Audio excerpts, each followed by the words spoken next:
Hey, what's up everyone? Welcome back to the channel. And we are reacting to 3 true scary October stories. It's spooky month. So, which comes in a little spooky reaction. And we're reacting to 3 true scary October stories. So, buckle up, grab some popcorn, grab your pumpkin spice, iced coffee, and let's go! Ooh, spooky theme. I like. Turn the slide off, and I am watching this at night, so we're going into the mood. I like it. For the month of October in 2016, I worked at Party City as a seasonal job. It was pretty hectic for the Halloween season, obviously. I got stuck with the night shifts on weekdays since I didn't have early classes. The location I worked at changed its closing hours on weeknights to 11 p.m. during the Halloween season. My shift would start usually at 5 and I'd work till close. The rush would die after 9, and after 10 there would hardly be anyone left in the store, especially on weekdays. On my shift on the day in question, I started work at what was referred to as a costume grabber. I would be told on walkie-talkie what costume and what size to grab so that I could hand it to the customer and they could try it on. After it quieted down, and later on in my shift, I was told to start cleaning up the aisles, restocking, and bringing stuff either up from or down to the basement. That got Wait, Party Cities have basements? I wasn't even paying attention. One moment. so that I could hand it to the customer, and they could try it on. After it quieted down, and later on in my shift, I was told to start cleaning up the aisles, restocking, and bringing stuff either up from or down to the basement. That got tiring quickly because it was a lot of walking up and down stairs. Past 10, there were only about 4 of us still working. A girl named Maria working the cash register, Kyle cleaning aisles and stocking shelves, Ashley the supervisor for the night, and then me doing the back and forth basement work. The basement was at least connected straight to the upstairs costume storage room, so it wasn't a super long walk from the basement. I took a 10-minute breather, then went to continue lugging boxes from the basement up to the costume storage room. The lights of the basement had been turned off by someone. I figured Ashley.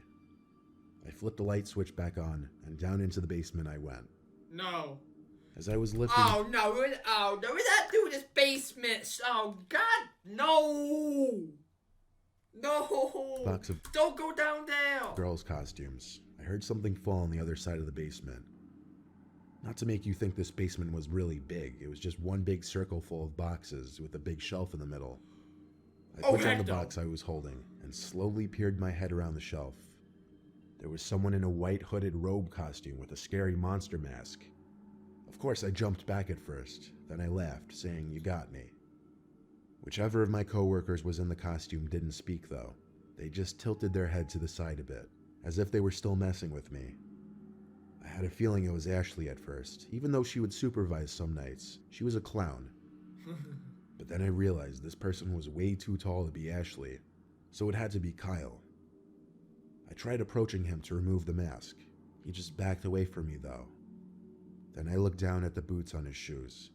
The dirty, heavy work boots that I knew for a fact Kyle wasn't wearing. I started getting the shivers. I went back up the stairs without running to avoid suspicion.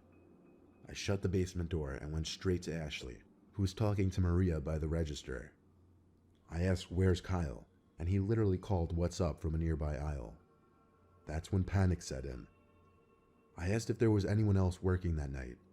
She said everyone went home, so I told her someone was in the basement in a costume who didn't belong there. Kyle and Ashley came with me to the basement so I could prove it to them. But like any cliche horror scenario, whoever was down there was gone. There was a back exit in the upstairs costume room for unloading truck shipments. It was possible the intruder exited through there. Ashley sped through the security footage of the past hour and didn't see anyone enter the costume room except for me. But there wasn't a camera in the basement or the actual costume room itself to check that. Part of me felt like it was a prank, and that if I went back down there, I'd find the person in the costume again. But my job was my job, and I had to get back down there to continue stocking the costume room. Okay. When I got back there... No. This is giving me shivers down my spine. I do not like this. Down there, I once I again do not like this. picked up the box of girl costumes I originally was trying to bring up, got it to the stairs, and stopped because I thought I may have heard the noise of a small plastic bag being slightly crumpled. Of course, I didn't want to stay down there to find out alone. I wasn't getting paid enough. My shift was almost over, so I lugged the heavy box up the stairs, dropped it in the costume room, and went back to the doorway of the basement to shut off the light. Before I did, I looked down the staircase, and at the bottom was that person in the white robe costume again, only this time minus the mask. Oh! I saw his face, his smiling face looking up at me. I slammed the door shut and ran out to Ashley and the rest, screaming for help. They came as fast as they could to the costume room, but the back exit door inside was wide open, as was the basement door. This time, for real, he was gone. The one camera on the outside delivery area didn't even catch him. I don't really know if that intruder managed to steal anything other than the costume he was wearing. For all I know, it could have been just one big Halloween prank, or he might have been in there looking to actually hurt someone. For all I knew, it was an armed robber though, and I treated the situation as though my life were in danger. Oh boy. Wow! That was one scary story. Woo! Story 2. Let's blast my heart right there, beating. My favorite month has always been October. It's Same. that sweet spot temperature-wise. It's never too hot and never too cold. All the leaves start turning orange and brown, and you just get that nice, refreshing October breeze. My friends and I always used to like to rake up the leaves into a big pile and have wrestling matches in them when we were young, like from the ages of 9 to 12. I think when we were about 10 or 11, it was towards the end of October, and a lot of the leaves had already fallen off the trees. Since my property was the biggest, my friends Liam and Billy were helping me rake up the leaves on my property into a giant pile. It was a cloudy, windy day, getting a little late. The house we lived in at the time was a corner house with a huge space on the side next to the sidewalk, which ran into a short dead-end street with only 2 houses in it, one of which owned by an old stoner couple who didn't care about anything, and across the street from that was a small, disheveled house, whose owner never seemed to come outside. So this allowed us to be louder and more obnoxious without worry of a lot of neighbors watching or caring. We wrestled around for probably half an hour. Then we went inside after getting tired to have a snack and play video games. The 2 of them wanted to go back outside for a nighttime triple threat match in the leaves again. That's what we called our wrestling matches. We always acted like we were in the WWE. When we got back out there, it was almost completely dark, but a street light that stood in the dead end lit up this side of our property so we could see enough. It seemed as though there were a lot less leaves in the pile right off the bat this time.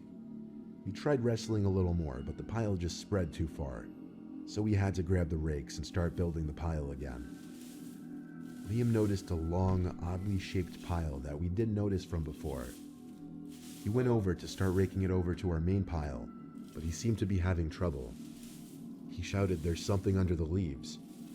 We came over to help him brush some of the leaves off whatever was underneath, and all of us screamed when we realized there was a grown man hiding underneath the pile. We stepped back and looked at each other, and then back at him. We didn't know whether to laugh or not. Like, was he playing some kind of early Halloween prank on us? The man's face was not yet exposed. Liam and I dared Billy to go expose the man's face. He walked up to the body on the floor slowly, looked back at us, then started lightly kicking the leaves away from where the person's face would be. As he kicked, he realized the body was hollow and hard, and there was no face or head. It was a fake body that someone planted there, some kind of prank. But who placed it there? Well, that question was quickly answered when we noticed someone hiding in my bush right behind the pile. We yelled, "We see you," to the man hiding in the bushes, and he came out laughing, exclaiming how he got us so good. But this man was older. He looked 60, and he looked scary and gross. What? Huge bulging eyes, crooked teeth, and he was breathing very heavily. He said he'd planted that fake body there because he always watches us play in the leaves and thought it would be funny. That creeped me out though, how he said he always watches us play in the leaves. Liam tried being nice, but I thought the man was weird. So I said, "Come on guys, let's go inside," and we left the man there. I told my dad, and he went outside to check, but the man had already moved the fake body by then. We played video games the rest of the night, all having agreed that guy was a freak. My friends eventually left, and soon after I went to my room. I had my window open as usual to get a breeze into my room. Oh no. I was watching TV when I heard a man's voice at my window. I jumped and looked up at the window, but I couldn't see who it was. The voice said, "I didn't mean to creep you out earlier. I live in the house across the street over there, and I like watching you kids play in the leaves." I was in shock, hearing a stranger's voice outside my window. I continued looking at the window, and eventually the familiar face of that freako from earlier came into view. He reached his arm under my window and pushed it up further as he attempted to climb into my window. When he realized he couldn't fit, it seemed he started to try to reach for me. I screamed for my dad and ran upstairs to his room. I tugged him out of his bed and led him to my window. The man was already gone, but I told him he lived in the house across the street in the dead end. My dad charged over to the house with me, banged on the door, but the man didn't answer. So my dad called the cops, and when they came, he took me back to the house with the police. And this time with the police, the man opened the front door, and it was in fact the same man. I was too young to be able to tell, but the police and my dad picked up on it right away that he was on something. Likely crystal meth is what my dad says. I remember looking into the house from the doorway and seeing that it was an absolute pigsty. Thinking back now, it would fit the description for the home of a meth head perfectly. All those years living there, we were none the wiser that there was a creepy meth head living in that disheveled house, apparently watching my friends and I as we would play. Oh, well, that was a disturbing story. Ugh. This past October, I was talking to this girl I met at a party a month prior. For the purpose of this story, she'll be named Nikki. We had been talking and hanging out like once a week for a few weeks. She wanted to do a bunch of October activities, so I came up with the idea that we go apple picking. She loved it. So we hopped in the car to take a trip to the nearest apple picking orchard, which was about a half-hour drive away, out of the suburbs to the more rural part of the area. We live in Jersey, so there's an abundance of places to go, but I let her pick where. It said we were still about 20 minutes away, and we were driving down a scenic road with little to no traffic. We actually passed what appeared to be another apple orchard, so we turned down this dirt road up to a small wooden farm-like house. Oh no. But there were no cars, no people, not even a little stand where people would go to pay to enter. It seemed it wasn't open for business. Or maybe it just wasn't open to the public at all. Whoa! If it's... Maybe it's not an apple orchard. The house was very poorly kept. It almost looked as though nobody lived there. As we walked around the property, Nikki said she felt uncomfortable. So we got back in the car and continued the route to the originally planned destination. However, when we got there, this one was also void of people, though this one at least had a closed sign at the stand. I told her, what if we went back to that first orchard that looked almost abandoned and just go picking there? We'd have the whole place to ourselves. No. At first she was hesitant, but I convinced her. No. So I drove us back and found a low-key place to park on the grass by the woods. We walked through the crushing leaves on the dirt path. No. We were trying to be discreet, that was out the window. There was a little wooden fence we had to hop, but it was easy.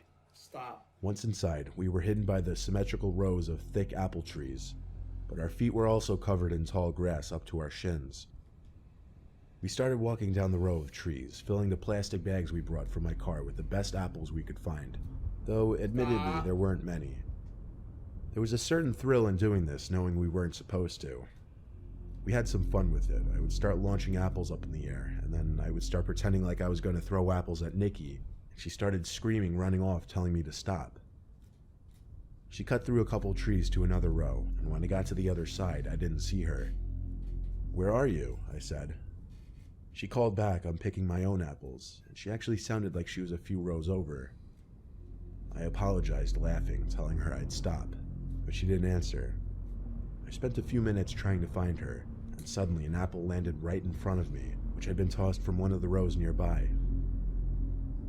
another one landed close by. I yelled stop because I was actually afraid of getting hit in the head.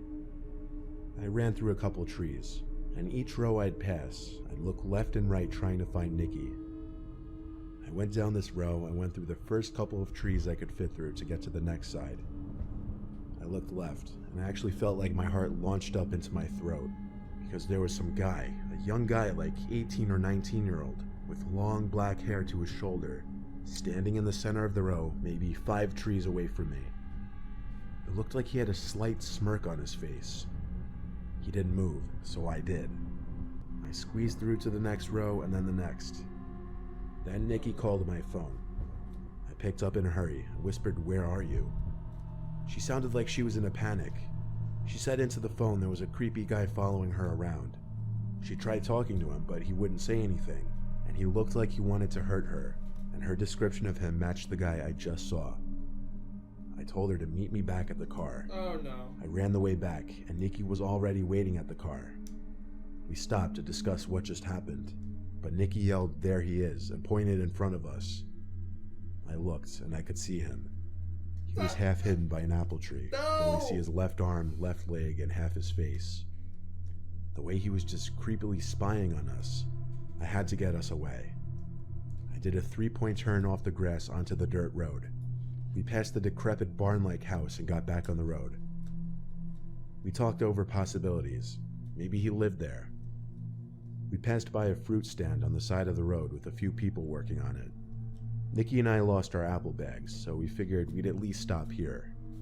We picked up some apples and berries, and I just had to ask them about the apple orchard down the road. The 2 ladies working the fruit stand proclaimed nobody should ever go anywhere near there. The owner's son had killed his girlfriend and then disappeared. Her body was found near the orchard in the forest. Oh no. The dad still owns the orchard to this day, but he hardly ever returns and doesn't keep up with the place. We practically jumped in their faces as we asked them to describe the son, but they had never seen him and don't know anything about him. No. I admitted to them that we went apple picking on the property and some creepy young man was following us. The 2 women said that it was best that we got out of there when we did. They also kind of scolded us for not calling the police. However, one of the ladies said she was going to warn the police. On the drive home, as Nikki spoke to me about it, everything she said really went in one ear and out the other, because I really thought to myself, did we actually run face to face with a missing murderer in an apple orchard? I still get chills, wondering if that guy is still out there, in that orchard. Whoa! Oh my god, I guess that's it for this video. That was 3 true scary October stories. Part of the Spooktober series. That's gonna be a series on the channel, Spooktober. Spooktober. So guys, I hope you guys enjoyed this video, and I'll see you guys next time. Goodbye.